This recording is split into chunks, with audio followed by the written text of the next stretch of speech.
Eddie, I know we know each other. Yes. Stephen Powers, Latinx Spaces, and your name? Speak up. Eddie Paredes. So welcome home. Thank you. It's been 8 days. It has. And I want to ask you a few questions about space and your time there, and I really appreciate you sharing your story with us. Okay, no problem. I know that it can be vulnerable and hard, and I hope that you won't censor, what we have to do here and what we have to talk about. Okay.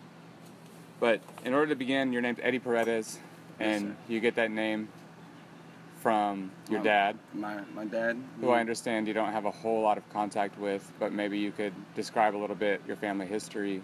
I know more about my mother than anything, and her background is a little shaky. She's not too sure about her own background. I know my father's name is Eddie. That's basically all I know about him. And I know that he used to do drugs. My mom did drugs, and that was that. My mother, I know he's from Cuba, a refugee from Cuba, and my mother's from Guatemala, and she got illegally, she immigrated over here when she was 6 years old. So I was in '78. She got deported 4 times. She got finally deported 2008 and hasn't been back since. She's in Mexico, but she's originally Guatemalan. So when she immigrated here to the United States, she immigrated to California? Straight to California. She was in Los Angeles. And that's where you were born? I was born in Hayward on a trip on a okay. Yeah, driving, but that's where I took straight back. She was driving to San Francisco and her water broke on the trip. And in Hayward, what's the demographic like? Is it? It's right outside San Francisco, so it's North Bay Area. Right. I mean, I don't know anything about it. I just know where it's at. And you said that there's a lot of Mexican people there, and yes, yeah, it's a primarily Latino community. Latinx That's exactly community. what it is. Yeah. Okay. And last night when we were talking, you were saying that it's poverty-stricken. Yes. A lot of Los Angeles? Gang violence. It's just heavy. It's embedded in the culture now. Mm-hmm. You understand? Anywhere in the city, that's what.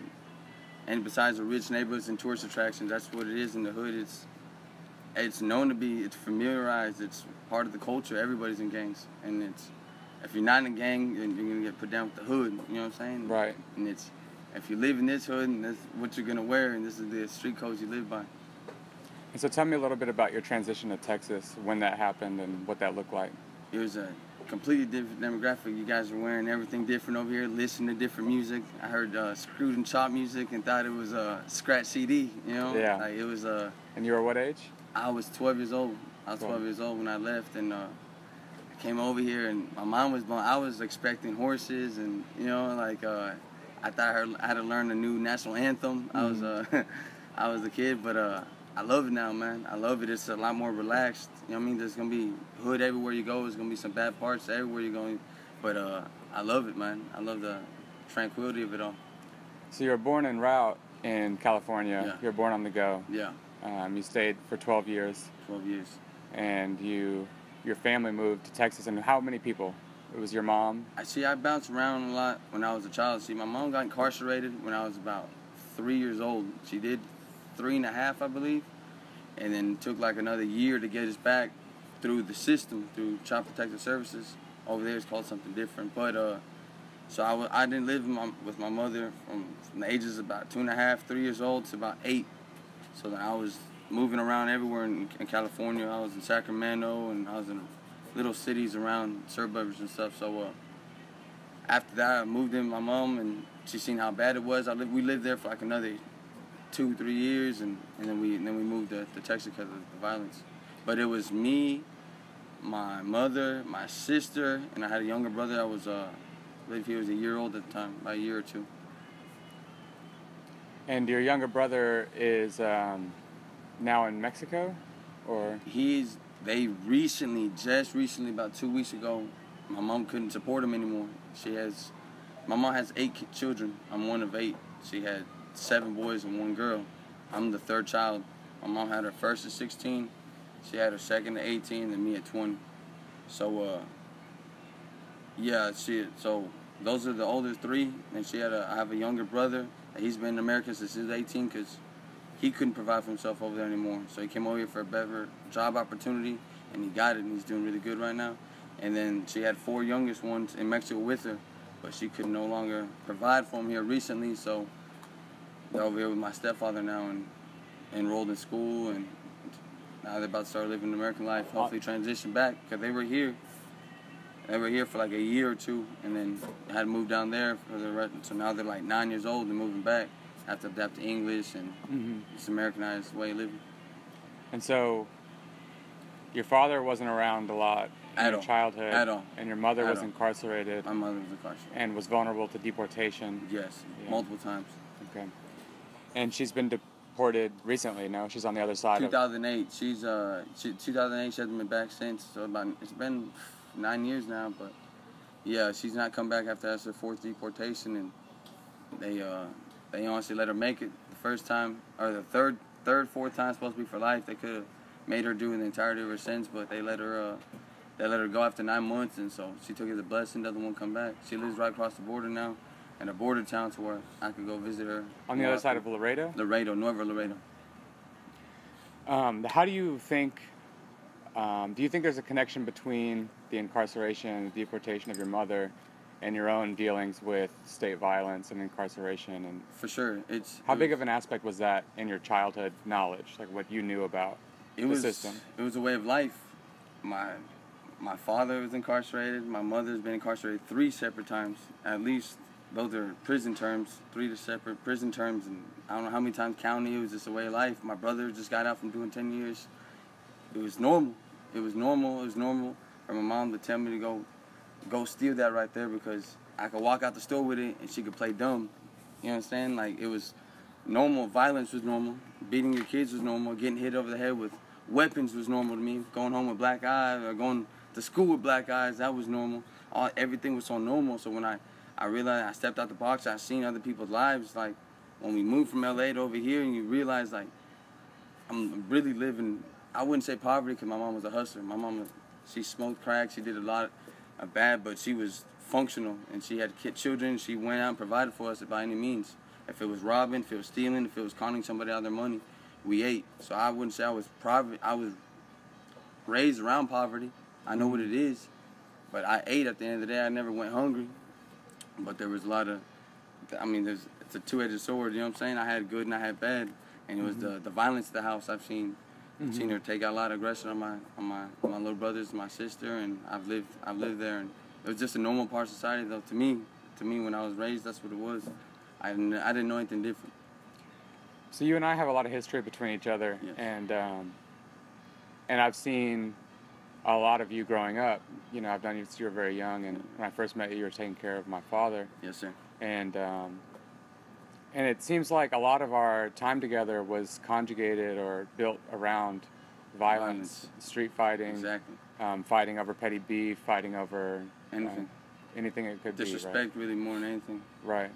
And why would you say that respect was so valuable to you, and why that would lead to a fight if it were, to me, you know, if you were disrespected?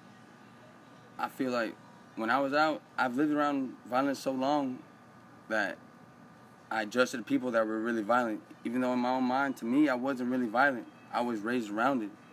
So when I went out and I got these tough neck friends and the homies that were super fighters and stuff like that, I was adjusted to it. So I didn't have to, like, it wasn't like a big deal to me.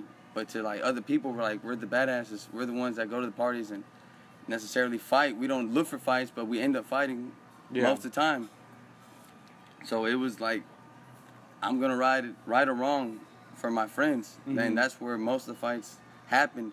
Whether my friend be drunk and all the way in the wrong, I'm gonna ride with the homies regardless. So that's where a lot of my fights came in, where disrespect behind my friends, or if I felt like somebody insulted one of my friends or something, I get along with a lot of people. Right. And you're gonna have your fair share of haters. I've never had anybody really cross that line with me per se out here in the free world. But I love my friends. I'm not gonna feel. I feel if my friends take action, I'm gonna follow through. Why do you feel like that loyalty or that connection to your friends is so important to you, or where does that come from? You see, it came from family values. My mom used to always tell me. My mom was at 35 years old. She said I could count how many friends I have on one hand. So I was always embedded in the loyalty. You don't, if that's your friend, if you really call this guy a friend, you wouldn't even have thoughts of doing anything wrong to him. This loyalty been instilled in my brain since I was a child. I've learned to share. I've always I share whatever I have with anybody. You ask for it, you got it. If I got it, you got it. You understand? Right. And I only feel this way with my close circle of friends, but that's why I feel like that loyalty. These are my family. I wasn't. My mom's been deported. I don't have any brothers. I have one sister out here. I don't have any family. And you know, your brother took me, and I feel like I feel like I have to repay that. Yeah. And if I can't do it financial, whatever, I do it through loyalty and being the best person I can, best friend I can be. Right. So a lot of, psychoanalytic understanding or psychological understanding would say that the combination of your desensitization to violence and your familial relationship to incarceration has shaped these survival mechanisms in you that you have to be tough. It's not really an option to volunteer yourself as tough or to volunteer yourself as a loyal person, but rather those come out of a larger traumatic experience with pervasive violence. Okay. Do you agree with that? How does that make you feel? 100%. So walk me through a little bit, not say your case exactly, but when you're going into trial, you're awaiting your trial in jail? Yeah, I was, I had a lawyer that wanted me to go to trial because the whole case was bullshit. I don't know if you want me to go into the case real quick. Okay, sure. I'll just give you the highlight. Basically, I went to go steal some weed. And make a quick come up because I know I could just take this from somebody from the lesser group that I felt wasn't really, she wouldn't do anything or whatever. Or if I felt like they weren't violent people, I feel like I could just intimidate, in which we could. We've done it a lot with no kind of weapons, just intimidate somebody into giving us it. And that's what I thought I could do. And it ended up wrong. And my lawyer wanted to fight and go to trial. I was scared because I felt like I would look bad in the jury's eyes. I had a little record already, have violence in my record and stuff, so I ran from the trial. But usually, you're gonna do your crime, you're gonna go get arraigned, and they're gonna give you a bond. And if you can pay that bond or not, depending on how much it is, then from there you go if you can bond out. You would say that. So you talk a lot about the ins and the outs. Yes. So for people who don't know this language very much, what do you mean by ins and outs? The ins, of course, is being incarcerated. It's prison. It could be jail, city jail, anywhere. That's the ends, because you can find in the wall. How firm do you see that border, the border between the outs and the ends? Is that once you're on the ends, it's hard to get out? It's very hard, and mentally it's hard. How hard is it to get in? To get in, it's easy. Mm-hmm. It's very easy. It's a left-hand turn, you know what I'm saying? Taking a right-hand turn or carrying something on your person for 15, 20 minutes.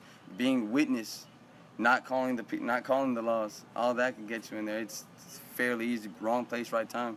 It's very easy to get in. So this border of the ins and the outs of the prison walls, do you see it as functioning similarly to the borders of countries? So sure. Easy to get in, hard to get out. Hard to get out.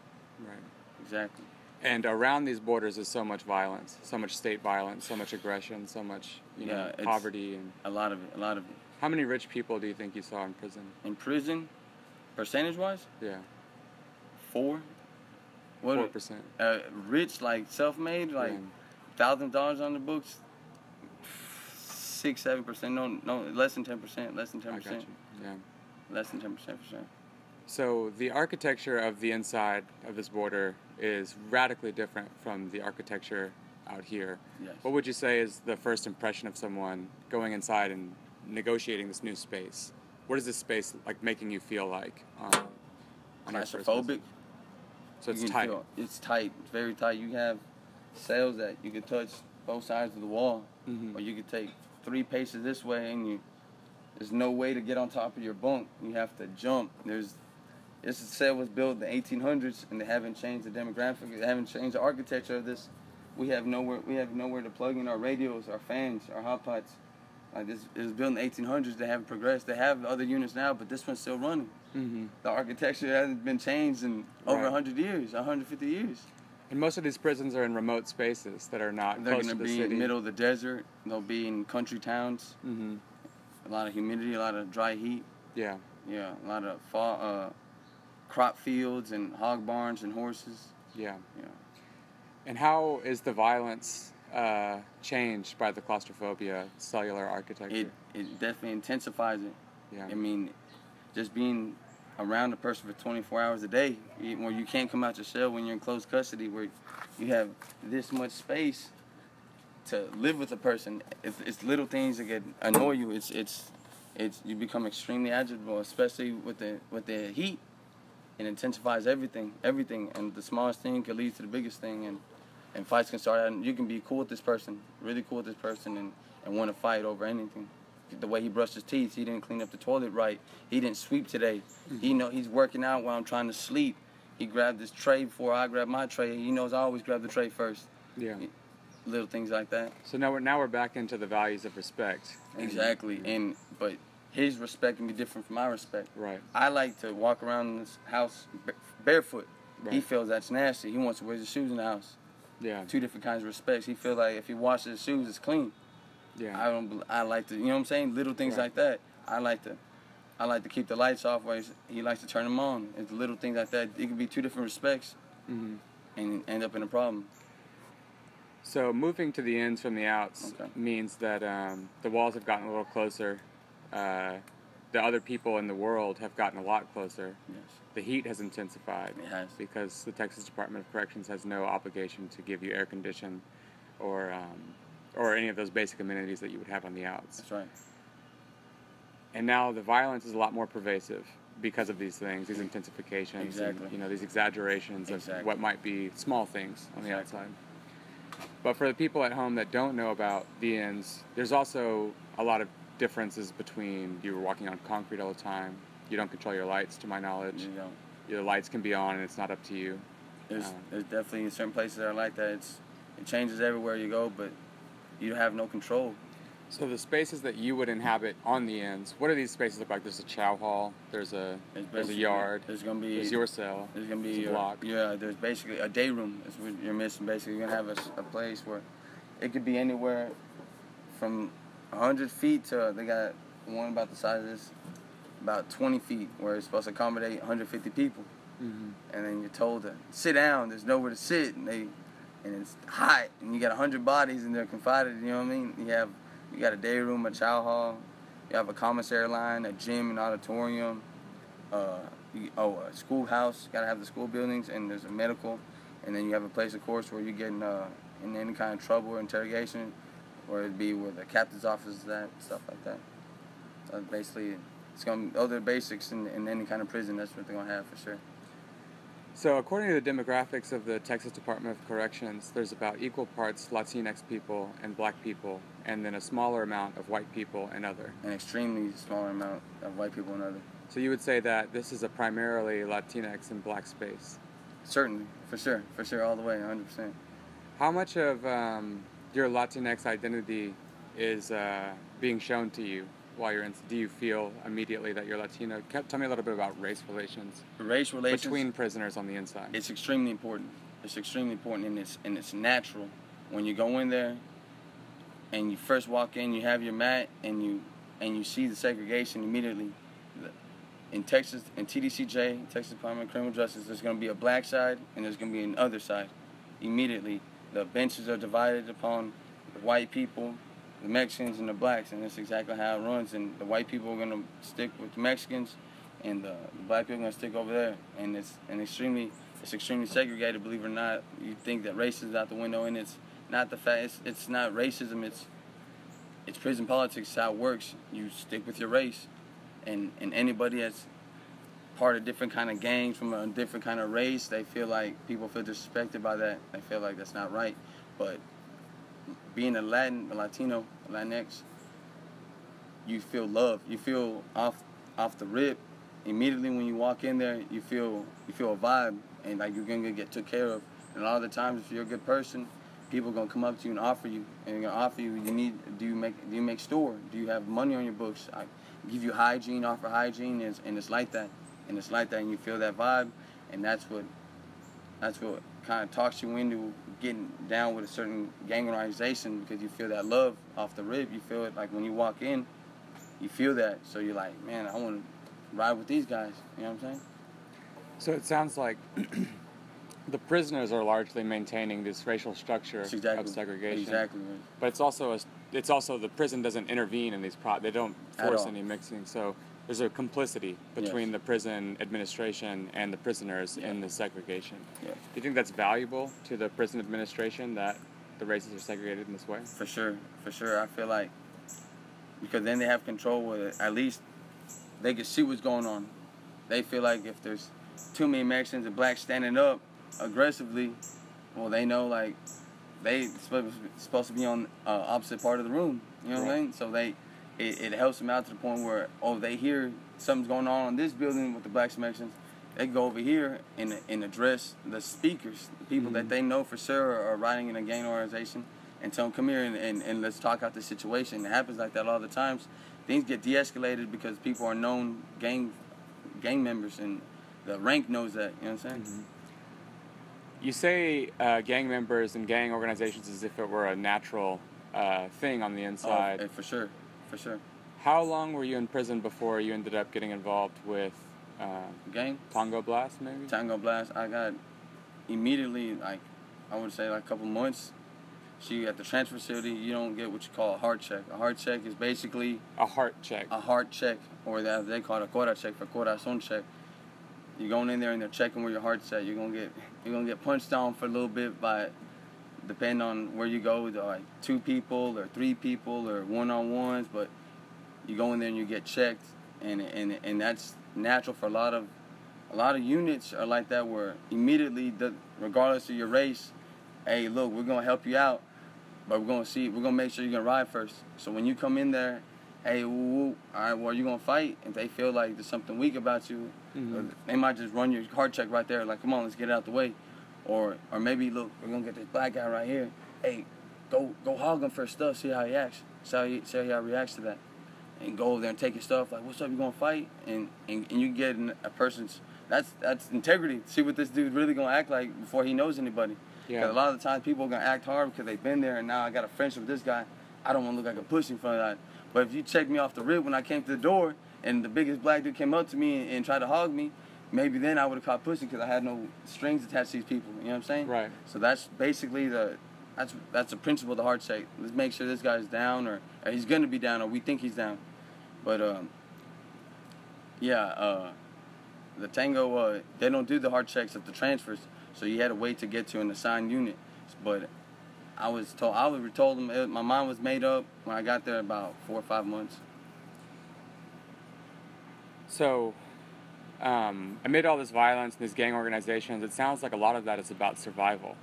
Is that you're really not trying to build something, you're trying to hold on to something. Exactly. And it sounds like what you're trying to hold on to is some heart, some pride, some dignity, reputation, all that. Some respect. It follows you everywhere. That's your number one. That's the only thing you have in the penitentiary. That is yours, because those shoes are mine. This food is mine. That's all money that was given to me. Right. You have to earn your dignity and your respect and your pride. That's something nobody can take from you. And it's somewhere. It's like a card. No matter where you go, no matter where unit you go, you think I could leave this over here, and I'm gonna go over here, this unit, hours away, nobody's gonna know me. That card's gonna follow you. It might be somebody over there like, I seen you. I seen that you're not down, or I seen that you're not with this. You're acting. You're putting on the front. You're not built like that. That's what they say. You ain't built like that. Right. But why are they acting? Why are they acting? People acting there. You have to put on the front.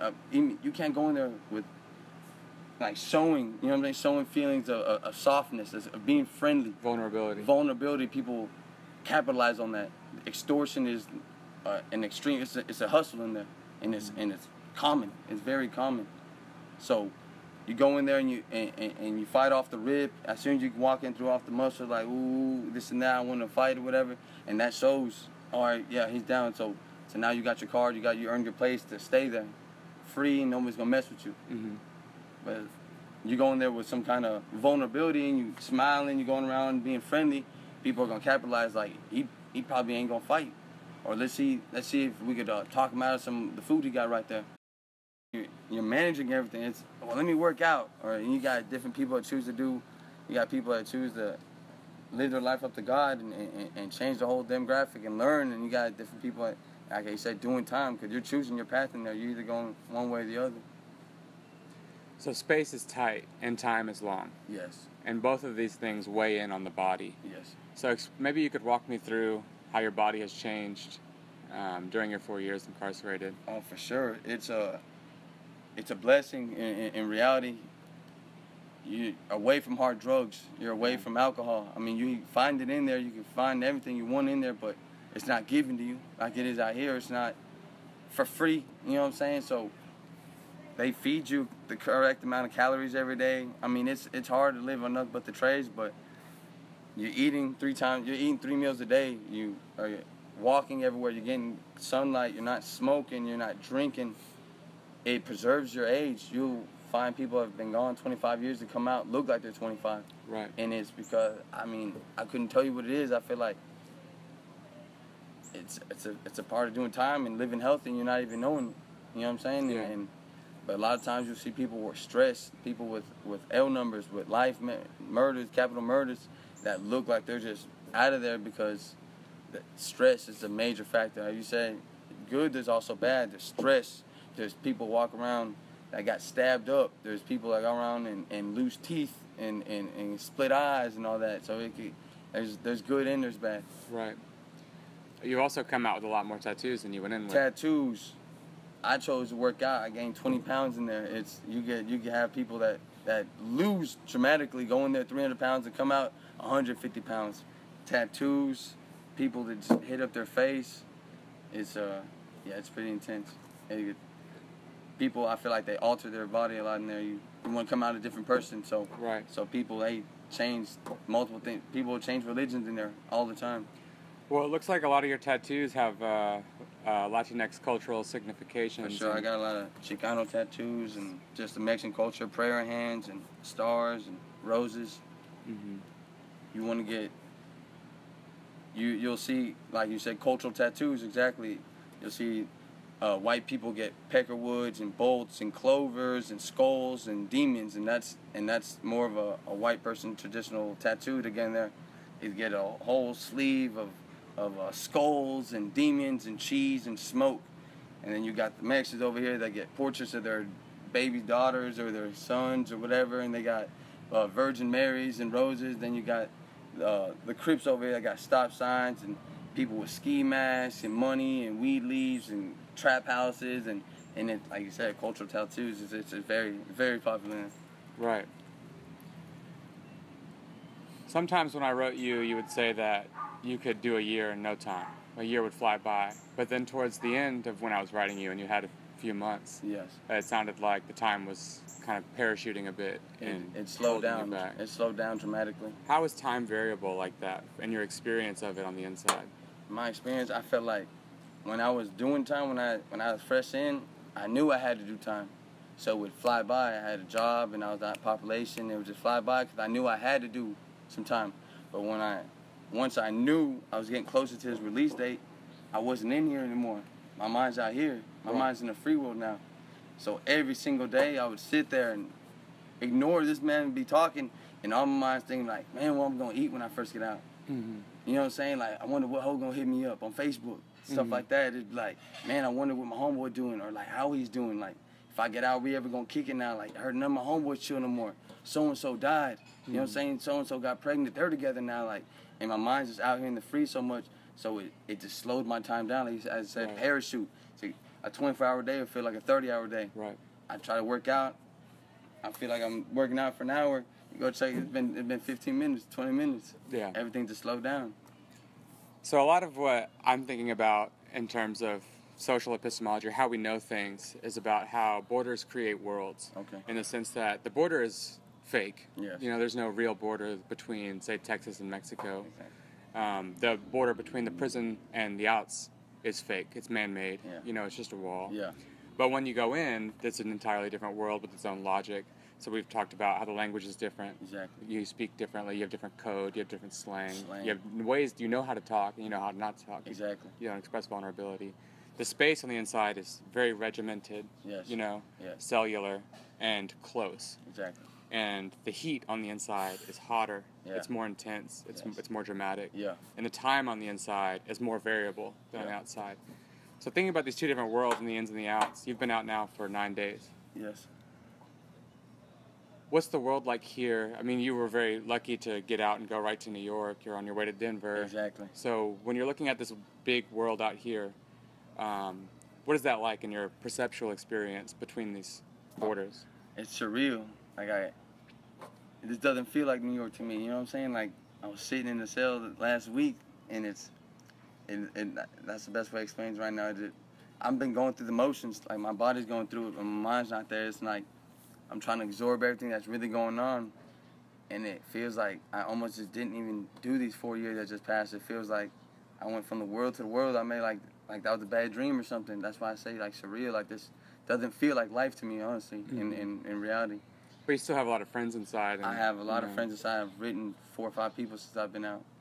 How long do you see the rest of your life being in communication with people in prison or out of prison? Man, I think related about to that. Prison? I think about that on a friend-to-friend basis. I feel, but I've made, it's like this.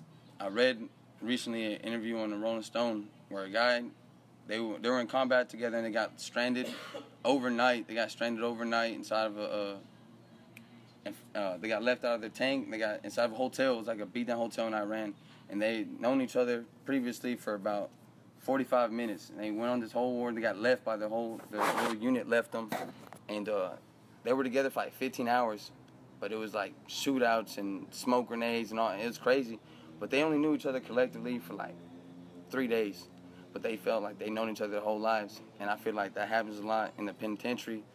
Like this is the war zone, you know what I'm saying? And like this is my fallen soldier. This is my combat. You know what I'm saying? It's my soldier right next to me, and I feel like.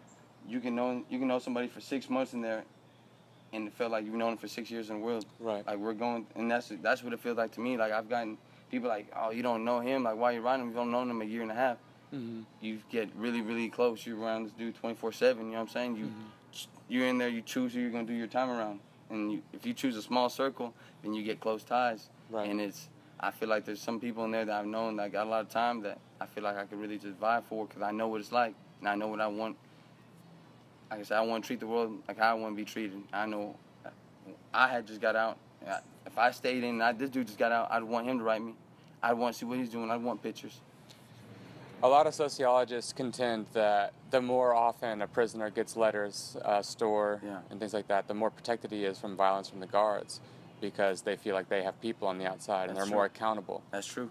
And so for us on the outside who have loved ones on the inside, and you now on the outside who have loved ones on the inside, what can we do to help protect and cast sunlight on the situation of those that are incarcerated? Communication. Communication is the number one thing.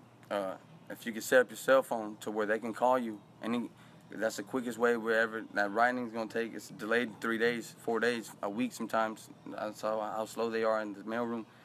Communication, writing, visiting,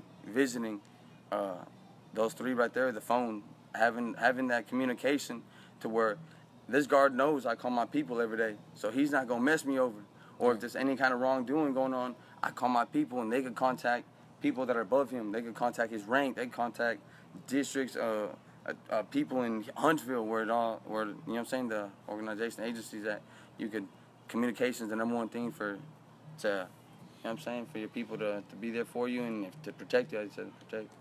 On the ends, the value of the image is much higher than the value of the image out here. Now, we live in a world of Instagram and Facebook and Snapchat, and it would seem that out here the image is so prevalent and important, and it's how you sell yourself. It's a front for what you're going to do, you know, who you take yourself to be.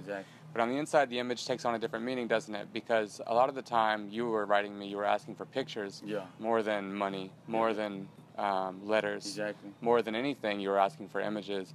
And you said that between prisoners you would ride through your city. Ride through the city. Can you tell me a bit about why the images are so important on the inside and what they're doing for you spiritually? It's probably the most important thing from any prisoner. If you ever really have somebody locked up or you've heard they're gonna ask for pictures, it's a release. You get to get out of there for, even if they have 3 pictures. And it's crazy. You'll sit there and look at these pictures over and over and over and notice little things about them and everything in the background. And then you bring yours out, and this dude knows, he might know somebody in there, and he goes to his pictures, and it's super important, man. It takes your people out of there for even if it's a split second. Maybe he's just going through them because he's bored, and it's just like you live in that moment. You get to live in that moment. I mean, like they say, pictures are worth 1,000 words, and it's the most important thing that I want to do is just create like a whole catalog full of pictures to send my people, man, because I've had people tell me they don't want no money, they don't want to visit, they don't want anything, they just want pictures, they just want to know how you're living and live vicariously through you. There's a Caribbean philosopher, Glissant, who wrote once that from the deepest enclosure, that's where truth speaks. Now, you've been on the inside of the border of the United States, and then you've been on the inside of the prison, And even in there, you had to do some time in segregation, Yes. solitary confinement. Yes. So your life has moved yourself extremely enclosed. Okay. Is there any truth that you can bring to us on the outs from that enclosure? Man, I feel like you're trapped with your thoughts all day in segregation where you're alone and sometimes you can't hear anything, sometimes it's extremely loud, but you can't see or touch anybody. And you're confided in these spots. I feel like you're trapped within your thoughts. You can't run, you got nowhere to do. Sometimes they'll take your property and all you have is a sheet and you. And you got nothing but your mind. And like I said, it could either make you or break you. You can go around and start asking for books and self-help books and try to find yourself. And that's why I felt like I did. I just did a lot of wrong in my life. I feel like a lot of people could say I did more wrong. Some would say I did less wrong, but I know I've done wrong. And I found myself, to me, I want to make that up. I want to do as much good as I can and hopefully balance out what I've done in life. And from self-enclosure, that's what helped me, is being confined on those walls and reading up and everything. And that's what made me want to go on the straight and narrow now. So I mean, it helped me for the better. Yeah, so I want to give you just one more opportunity before we close up here to reflect openly about your experiences there and how you're feeling now, newly on the outside, and maybe about your future and the way your imagination has been constructed, you know, from this prison experience. Well, honestly, I felt like it's a blessing in disguise. I may have lost 4 years of my life, but I feel like it's like a catapult. It's going to launch me into, not necessarily, it wouldn't even have to be financial. Just, I feel like if I'm content within myself, then if I got good friends and good family and everybody that loves me around me, that's life, man. That's way more than I had in there, and that's what I wanted more than anything. What I want more than anything is to live a good life, a stress-free life. I don't want any more stress, man. And yeah, my mind runs in there, and so I'd like to write like a screenplay or something about that, because I feel like there's a lot that happens in there that we felt is really fabricated, or maybe it only happens in Texas, but I feel like there's a lot that what people don't know that goes on there. Extortion is really real. There's an epidemic going on with K2 when people are losing their minds behind the stuff in there, and just the little things that people don't see, you know what I'm saying? And I'd like to expose that and just kind of speak some truth about that. Yeah. But yeah, it was a blessing in disguise, man, and just want to live life, be successful, want to prosper, and put it all behind me. Yeah. Yeah. Well, it sounds like you got a lot of loved ones rooting for you out here, and yeah, I got a good support system, man. A lot of people don't have that, to my understanding. And that's who my heart reaches out to, the indigent, or the people that when you're in there, you feel like, oh, he probably did something wrong. He probably did that to deserve that. But there's some people that were raised in poverty-stricken area. The people don't have any money, and they just fucked up, and now they're in penitentiary with no support because the people don't have it. Right. They don't have it. You got people that did wrong, that did their people wrong, and don't deserve to have store. But then you have people that have good hearts, that have to go out there and wash clothes and hustle, or have to learn to draw or do poems, and you know what I'm saying? Because they don't have that support. And I was blessed, man. I was seriously blessed to have, if this person couldn't shoot me something, this person could, and just that love and that support, man, is what got me through it. I felt like I could have did 100 years with the support system I had. I feel like That's awesome. Yeah, it was amazing, man. You're coming out into a really dramatic time racially in the United States in general, with our aggression abroad, with all our rising mass incarceration on the inside. Our borders are getting more violent. Yeah. Our immigrant detention centers are getting more violent, more crowded. Yeah. And for the abolitionists, we understand the prison to be largely about making money for people who have a lot of money already. Yeah. We understand it as engaging in maintaining the status quo of white supremacy, which is a set of institutions which strangles out Latinx people, black people, Asian people, etc. Yeah. And the race relations you're talking about exist out here somewhat. There are neighborhoods which are mostly black. There are neighborhoods which are mostly Latinx. Exactly. And then those things reify, become stricter, more rigid. You know, these borders become more firm. Do you think that it would deal a pretty serious blow to the white supremacist system, the status quo of making money off of people's pain, to abolish these prisons? And would these Latinx people be able to go back to their homes and be more involved in this fight against white supremacy and violence from the capitalist system? For sure. Abolition of prison, man, I think I feel like that some extreme stuff would happen, but I know I know it's a $1 million like empire. I wouldn't even say an empire, but I'm saying they make so much money off of prisoners. To hold you in there is like, I think it's like $1,800 a day for each person. But Texas is one of the most. We have like 178 prisons in Texas. It's ridiculous. It is the most. I forgot to say there's the most prisons per land in Texas and anywhere else in the world. Yeah. And they make so much money off of this. It's ridiculous. They charge for everything. The prices for everything. I think it's Right. if to shut that down completely it'd be a blow. It'd be a massive blow. It would be a revolution. It would be a revolution, exactly.